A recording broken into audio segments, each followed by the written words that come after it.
Shalom, bien-aimé peuple de Dieu. Bienvenue sur notre plateforme de méditation intitulée Méditons ensemble. En ce jeudi 2 juin 2026, l'Éternel nous envoie méditer dans 1 Chronique, chapitre 29, verset 18. Nous prions. Yahweh notre Seigneur, plein de grâce et de compassion, tu es. Je te prie, ce jour merveilleux, de répandre ton esprit, de foi, d'écoute, de compréhension et de prompte obéissance sur toute personne sous le son de ma voix à travers cette méditation. Afin, Seigneur de Dieu, que ta parole en ce jour trouve en chacun un terrain fertile pour son épanouissement en toi. Au nom de Jésus-Christ.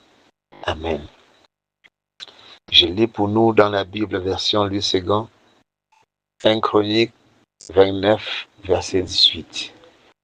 Éternel, Dieu d'Abraham, d'Isaac et d'Israël, nos pères, maintiens à toujours dans le cœur de ton peuple ses dispositions et ses pensées et affermis son cœur en toi.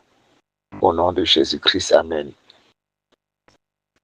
Bien-aimés, nous devons aimer nos parents et ne pas les négliger en aucun moment, car c'est une autorité établie par le Seigneur. Chaque parent est censé connaître ce qui est bien pour son enfant, comme c'est le cas de notre Dieu, qui sait tout ce dont nous avons besoin avant même que nous ouvrons la bouche. Bien-aimés, par ce message, nous voyons le genre de prière qu'un chef de famille doit élever pour sa famille, un roi doit élever pour son peuple. Le roi David avait compris l'importance de la prière et l'importance de demeurer sous la couverture spirituelle. Le roi David avait compris cela et plein d'autres choses d'ailleurs. Il savait même que porter le fardeau devrait être difficile pour son fils Salomon, raison pour laquelle il a fait cette prière afin que le cœur du peuple soit toujours tourné vers Dieu. C'est aussi le cas pour l'apôtre Paul dans le livre d'Éphésiens 1, versets 16 à 19. Ici, Paul intercède auprès du Seigneur pour ses enfants bien-aimés. C'est le rôle d'un père. Par ce message, nous voyons donc l'avantage d'avoir des proches et des parents qui aiment de tout leur cœur le Seigneur, parce qu'ils connaissent réellement les défis que nous pouvons rencontrer.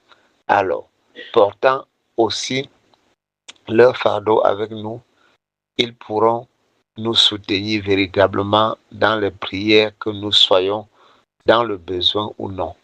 Également, nous devons savoir qu'en tant que chrétiens ou serviteurs de Dieu, nous avons tous besoin de soutien véritable dans la prière. Puisse le Seigneur nous aider à tout faire pour nous entourer chaque jour des personnes qui aiment réellement le Seigneur. Mieux encore, s'entourer des personnes qui portent le fardeau de la mission. Au nom de Jésus. Amen.